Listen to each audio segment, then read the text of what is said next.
gun control for us is a fantasy. In a way that like people say, well, you're being unrealistic about printing a gun. I think it's more unrealistic now, especially going forward, to think you could ever control this technology.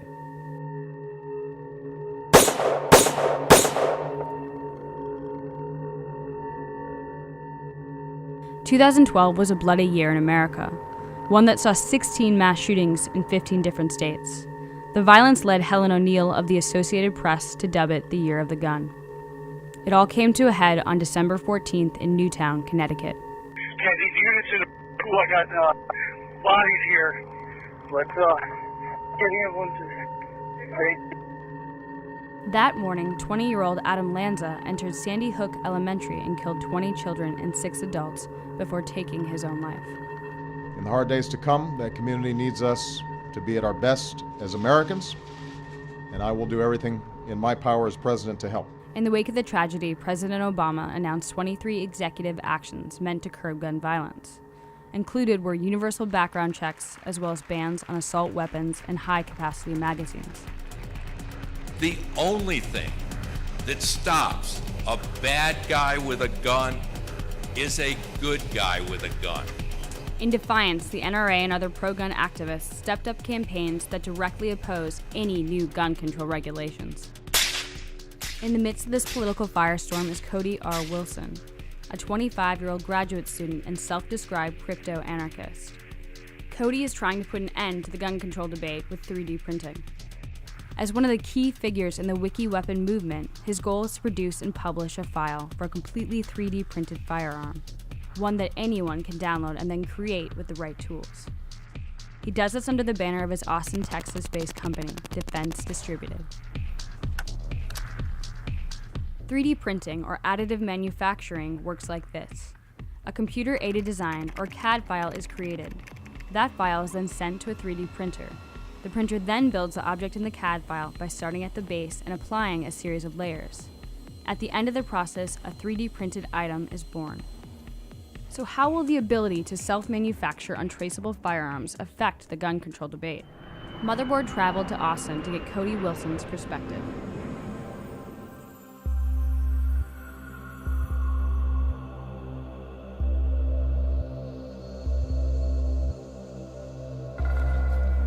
So this is my warehouse.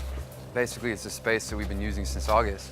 We have a 3D printer on site, which means when you get a federal firearms license, your activity and the location are all tied together with the license. So I can't have the license and go do things somewhere else. I have to have it at a location.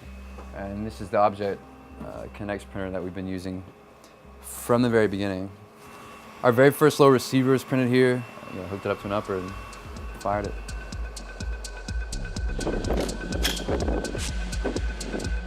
So the project begins and no one will listen to you. Okay, so this is testing the printed lower with an AR-57 upper. You fight just to be heard.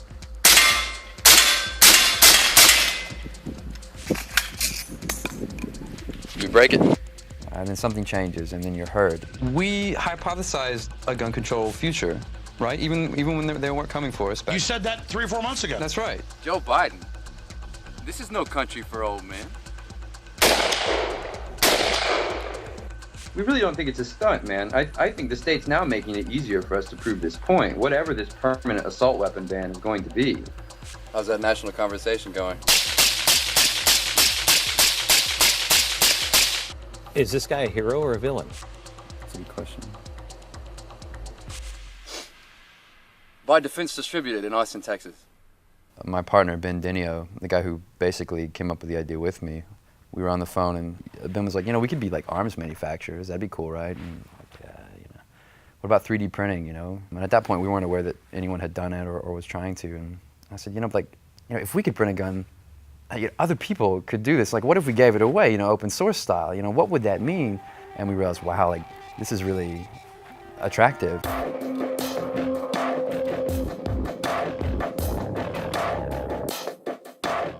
You begin with the file. Often you have it in CAD, it's parametric, you can edit it, but you say, well, you don't know how this works, so you test it in software because that's cheaper. Then you find your printer. What material does that printer use? And you say, okay, I'd like this material. Let's see what this can do. You wait 12 hours, you wait 7 hours, you might wait a day. Okay, now we have a piece. And in the case of lower receivers, it's easy. I mean, it's not dangerous if it fails. Defense Distributed is currently focused on designing a durable lower receiver, which is the mechanism that houses the trigger. All of their lower receivers to this point have been designed for the highly customizable AR-15, the same type of gun used in the Sandy Hook massacre. You know, we couldn't have predicted Sandy Hook and some of these other events, but people say, you know, where do you think your project fits within this greater discussion about gun control? If we make a Second Amendment argument, it's all the way, it's to the limit. But I don't like to make it about the Second Amendment or gun control at all. It's more radical for us. Like, there are people from all over the world downloading our files, and we say, good. You know, we say, you should have access to this. You simply should. We left the warehouse and traveled across town to Cody's apartment, which doubles as Defense Distributed HQ. It is also home to his private arsenal. All the magic that the ATF loves to regulate happens right in here. So this is the firearm in commerce. None of this is serialized. You know, you can order this right through the mail. You know, if you're 12 years old, you can buy it online. You know, which I think is a thing of beauty. I like fitting the clear piece to it because you can kind of see everything inside. The only problem that this piece has is it just simply can't take some of the recoil forces. And I think we can fix that. So this is 1,080 rounds of corrosive 5.55x39. What's great right now about America is you can buy ammunition online, you know, right? And this is post Sandy Hook craze ammo I found, good deal. The question that I hear a lot is, well, why does anyone need, you know, an ammunition clip from more than 30 rounds, you know, or 30 rounds? Why does anyone need that? Don't you know they can do all kinds of harm with that? Why shouldn't we limit their reload times? But I think there's an error there, and I can like demonstrate it in other ways. Well, why does anyone need 2 houses? Or why does anyone need to make more than $400,000? You hear it every day. It's just a kind of dim view of human spontaneity. Like, because we're so free, everything must be prohibited. I've only let like one other crew up here. Canada Global News, just because they're so, just like the terrorism, like they're just so terrified by it.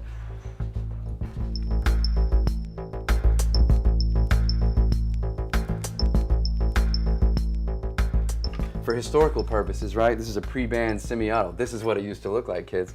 But if I could do it over, if I knew that there'd be a ban coming, I'd get into the AR, because I mean, you're never gonna find 5.45 laying around. This is like version 3 of our lower, and in fact, our first really successful like step from our first test. And so this was our first piece that could take us to like 100 rounds.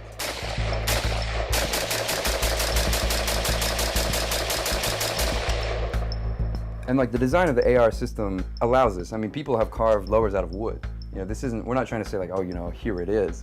We're trying to prove a point. They're like, look, you can print this out of plastic. And just to take the New York Times point specifically, you can do this in your bedroom. You know, it's to prove this political point that, look, yeah, gun control doesn't mean what it meant in 1994.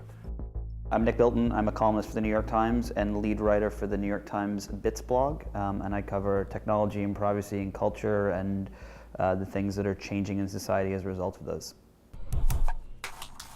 When you first see something that's printed out in 3 dimensions, it kind of blows your mind a little bit. And so I'd always tracked this technology as I'd been a reporter at the Times.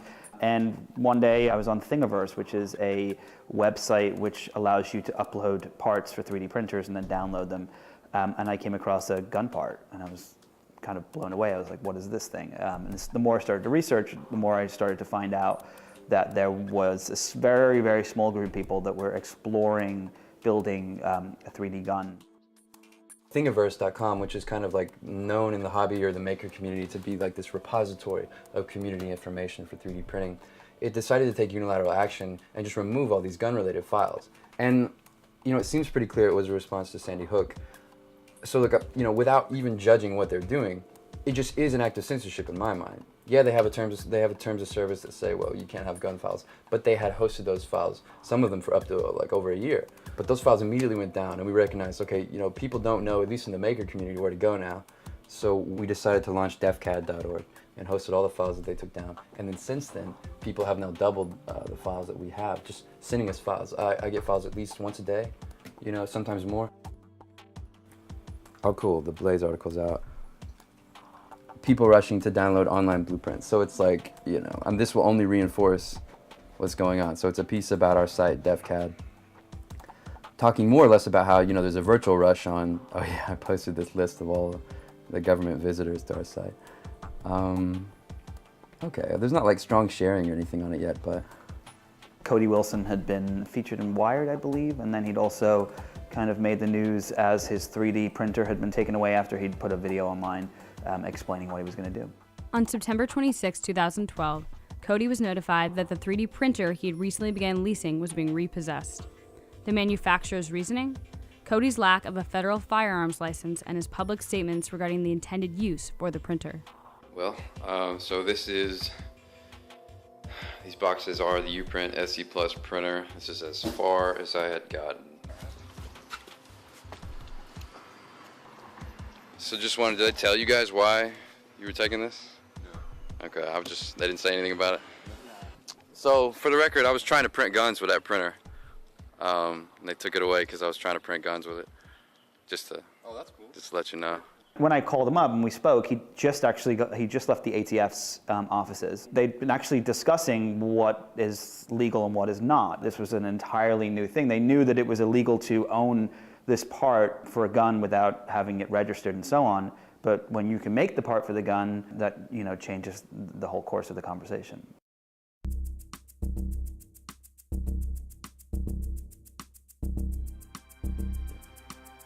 Okay, that's the best way to talk about it. This whole piece, begins from an Aegis file that can be CNC milled into like a metal receiver. It's just not built for being in plastic. So when we had fired our first one, we noticed a lot of give in the back of the piece. It was bouncing, it was flexing, and then the recoil of the gun tore right through this buffer tower. So we doubled the thickness all the way around.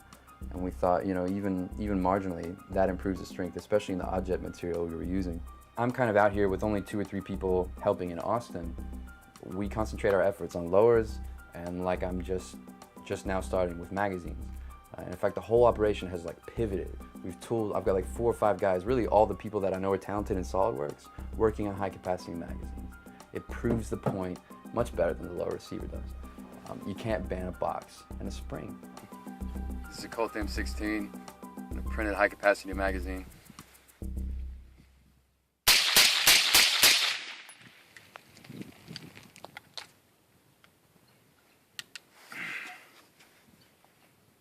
We come out and we say, yeah, look, we're willing to look like idiots, but the interest is in preserving firearms on the internet. And people like that message, despite this whole kind of idea of like, democratic consensus. I mean, there's a lot of people who are interested, so they do whatever they can. We get donations every day, Cody's 24 years old. When I was 24 years old, I was reading books about, Israel and Gaza and believed that there were this kind of conspiracy and that, and it's part of who we are. It's part of what we do, and it just happens that Cody has decided to stick with guns as his thing that he's going to fight for. There's this Fukuyamist idea that like history had ended after the Cold War, right? And that like if we could just tweak neoliberal democracy, everything's going to be fine forever. That like somehow this is like the final political form. I mean, this is ridiculous. And you can see it. There's no evidence of a political program anymore in the world. In America, there aren't genuine politics. There's the media telling you Barack Obama versus Mitt Romney is like the epic clash of ideology, when we both know they're globalist neoliberals. I mean, they both exist to preserve like the interest of this relatively autonomous class of Goldman Sachs bankers.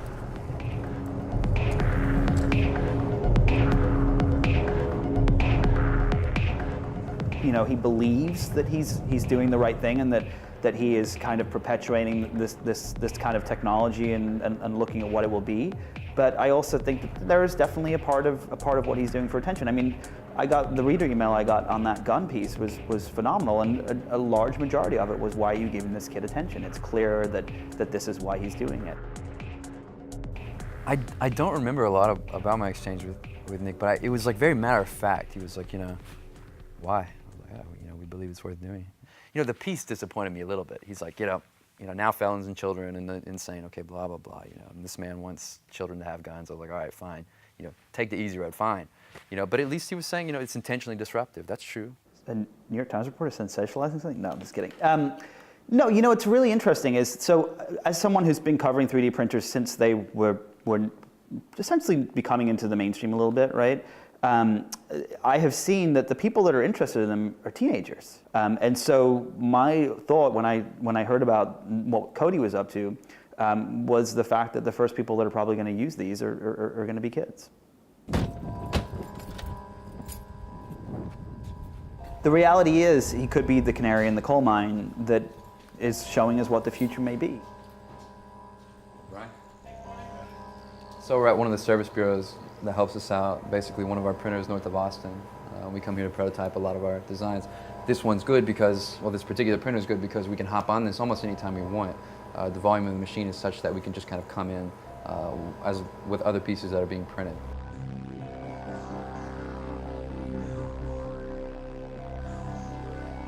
I truly do believe that in the next decade, the majority of Americans will have a 3D printer in their home. I truly believe that. They were printing out cups and plates and furniture and all these different things. And some of those people will be printing out weapons with that. And I think that that's something that we should be talking about now, not waiting until it happens a decade from now. The science fiction writers that we all grew up, they imagine worlds where technology solves problems. They don't imagine worlds where it creates problems and kills people. When Bree and MakerBot and those guys developed these 3D printers, they imagined people making clothes hooks and baby pins and all of these wonderful things that make the world a better place. They had no concept, none of us had any concept, that these things would be used to create weapons that would kill people.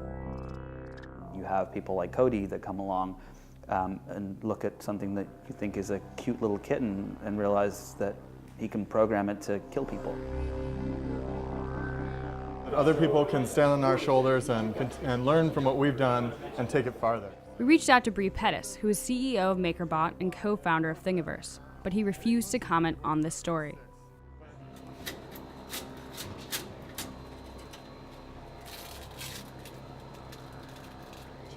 Like removing Velcro. Technology always moves quicker than the law. So, you know, it was 6 years before Facebook was actually held accountable for all the privacy things that they'd done by the FTC, right?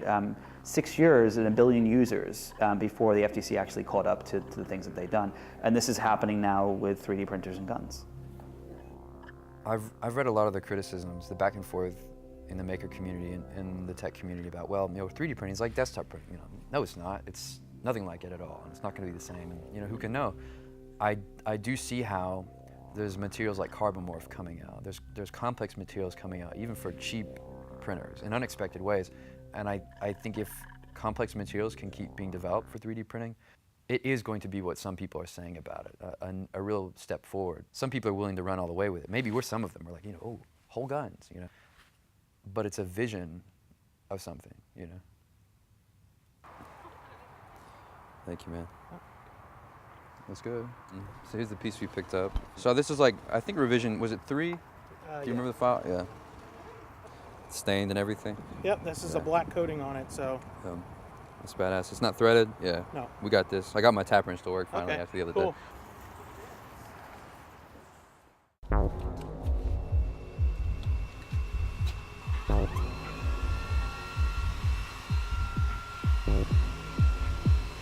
So we're printing 2 magazines today, Mike. They're both 30 round. And the point is just a demonstration. So one's a USGI mag. It probably won't work very long. But one of these shells I think really will. But anything over 10 at this point proves a point. You know?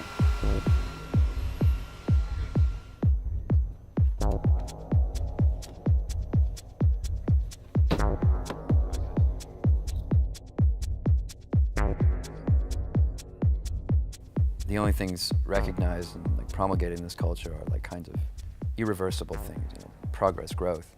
To have a symbolic gift like the printable gun does so much ideological damage and violence to these ideas. You hear these progressives talk all the time about the wrong side of history, like somehow we're going to get to some result and it's all going to be whole and good, and we say no, here's an element of reversibility and there's nothing you can do about it. It's like the intelligence and transparency of evil itself. It can't be ignored. A supporter of Defense Distributed joined us for the field test. He asked that we not use his real name. Hey, you know, Feinstein's bill, right, would regulate semi-autos harsher than fully automatic weapons. Wow. If it was to be passed today as it was proposed. You think it's all right? I see that hammer spring in there on the right. firearms are so demonized as something that's going to hurt somebody, but what a firearm actually is a tool, and it depends on how you would like to utilize it. And you can't really ban something based upon the individual intent. With all these mass killings going on, it was their intent to do that. If they really wanted to do it, they wouldn't need a firearm. They would do whatever it takes to do what they want to do. Don't tell me we're gonna get all the way out here and this isn't gonna work. But we'll make it work. Well, we're gonna need like a hammer. As Cody and his associate began fitting the lower receiver to the AR-15, they ran into an unexpected problem. The black dye that the manufacturer applied to the piece made it slightly too thick to fit with the rest of the gun. We've never worked with a dyed piece before. Let's try it, man. I like last time, I just like used the hammer and got it through regardless, so. Nah, just fine. Maybe this paint, we'll give it like a 0.01% strength improvement. Yeah. And we'll break 100 rounds today. Sounds good. Okay.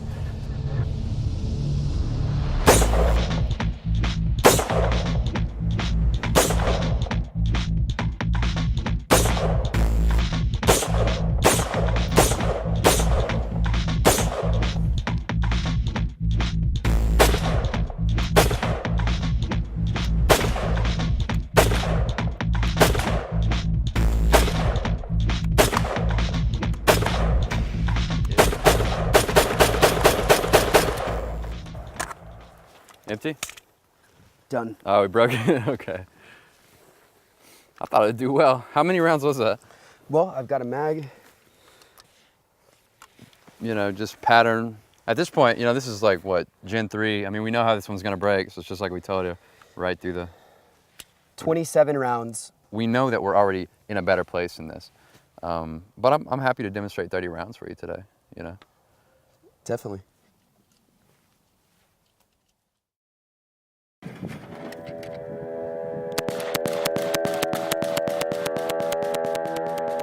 Shortly after we wrapped filming, Defense Distributed posted this video on their YouTube page. It shows the latest version of their lower receiver firing over 600 rounds without failure. When we reached out to the ATF for a comment on this story, a representative told us that there are currently no restrictions on an individual manufacturing firearms for personal use. They then directed us towards their FAQ. Then, on March 16th, Defense Distributed announced that the ATF had approved Cody Wilson's application for a federal firearms license. Cody is now able to sell the 3D printed lower receivers, but he won't. I don't think we're utopians. I think the real utopia is the idea that we can go back to the 1990s and everything will be perfect forever. All we're saying is, no, you can't.